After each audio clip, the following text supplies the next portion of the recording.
With the Bucks recently ramping things up and going for a third straight win against the Washington Wizards coming up soon, I have a couple more trade targets that I feel like are a little bit of an improvement from the one that I brought up yesterday. The whole Malik Monk thing. I saw a couple of the comments saying that the last thing the Bucks need is a guard, and I do hear you, believe me. But I was looking at it more from the school of thought of bringing in just another guy that can reliably score the ball in one-on-one scenarios to kind of give Giannis a little bit of a break. But we're going to be talking about a couple of trade targets that I have and reasons why I think they all could fit on this current iteration of the Bucks and why they would slot in perfectly. And there's going to be kind of a running theme between all three of these guys that I'll mention, but we're going to get into that and more on today's episode of Bucks Latest, presented by the good people over at FanArch. As always, I'm your host, Dean Simon, and before we get into everything, please make sure to leave a like, leave a comment down below, and subscribe. We're still on the road to 2,000 subs, so if that's a journey you feel compelled to join, please consider doing so and pressing that big red subscribe button. Also, turn on post notifications so you don't miss out on future Milwaukee Bucks updates. And with that, we will be getting into three trade targets that, spoilers, they will all be guys that can make a difference out on the wing on both ends of the floor for the most part. And I feel like you can't really go wrong with any of these guys as potential trade targets for the Bucks, specifically with regard to the packages that you would have to give up. They would all kind of revolve around the same deals where it's Gary Trent Jr.'s 3.6 or $3.7 million in salary, plus maybe another salary like a guy like Torian Prince, or maybe not necessarily a Gary Harris. He's been proven to be a solid defender, but an Ajax and a second round pick. And maybe you could get any of these guys if they are to be had, if their teams are thinking about selling and moving on from these guys. They are definitely pieces that can be available this trade season. So you'll maybe start to notice a little bit of a running theme with these three guys. So without further ado, let's just get into things. Number one of my favorite, I am not even lying. This is not an exaggeration when I say this. Derrick Jones Jr. has been one of my favorite role players in the NBA over the past couple of seasons, ever since really he went from Miami to Chicago, and he proved that he could just be more than a guy that can jump really high and is long. He uses that length for a lot of different purposes, both on the offensive and defensive end. And over the past couple of years with the Clippers, well, first of all, I should mention with the Dallas Mavericks, he was one of the most instrumental pieces of their 2024 NBA Finals run. Just as an amazing lob threat and defender on the perimeter, really underrated shot blocker. He's just a ball of athleticism that has started to develop in so many other areas of the game, including his three-point shooting. Last year for the Clippers, he topped out at around 35%, but his splits were, 52 or 53% from the field, 35% from three. And with a guy that's just really all athleticism, great defensive skill, he's a very versatile guy now. At least he's proving to be now that he's developed somewhat of a jump shot.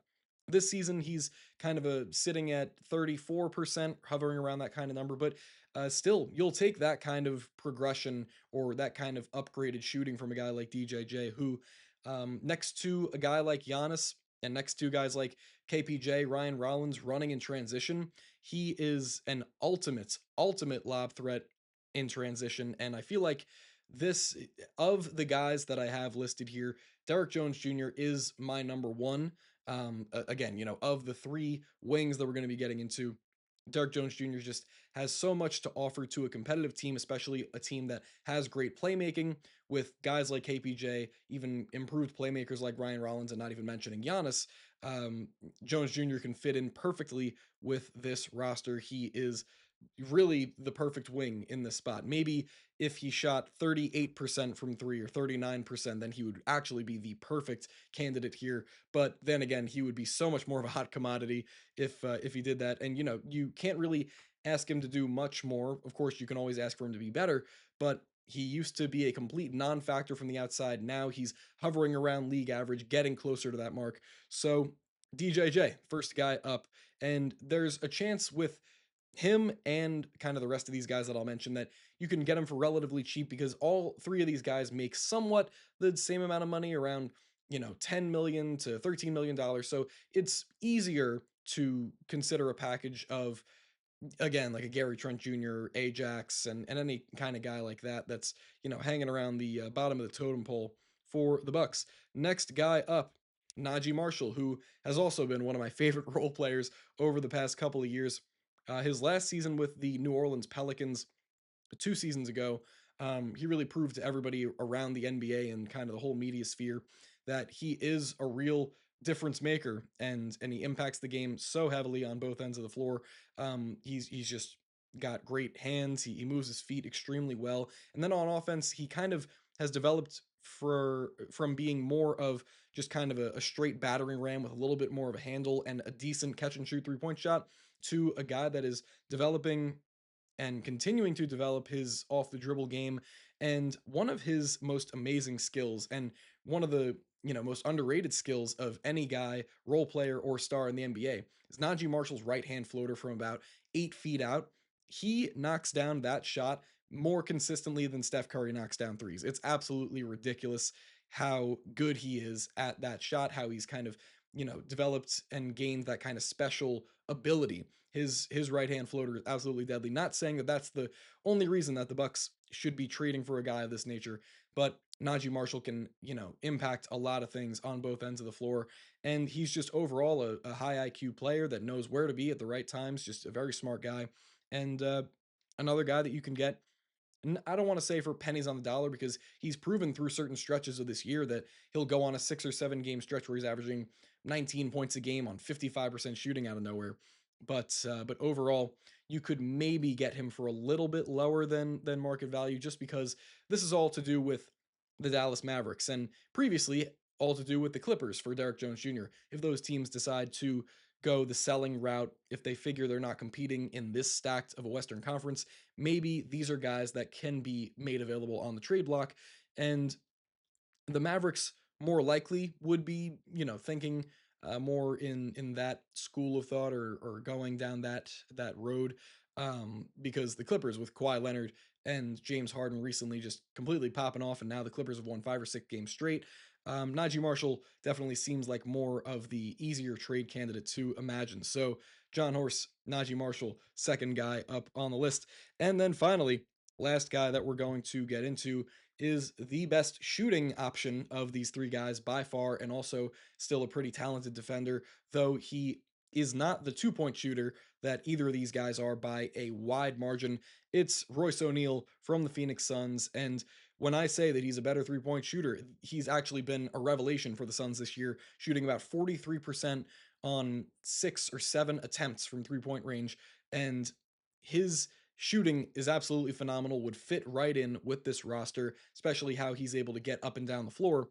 But the 2 point shooting is horrid for a guy that can get into the lane as easy as he can. He just cannot put the ball in the basket anywhere inside of that 3 point line, shooting about 44.9% on twos, again 43.1% on threes. Those numbers should not be as close as they are, but Royce O'Neal has just proven to be an absolute flamethrower.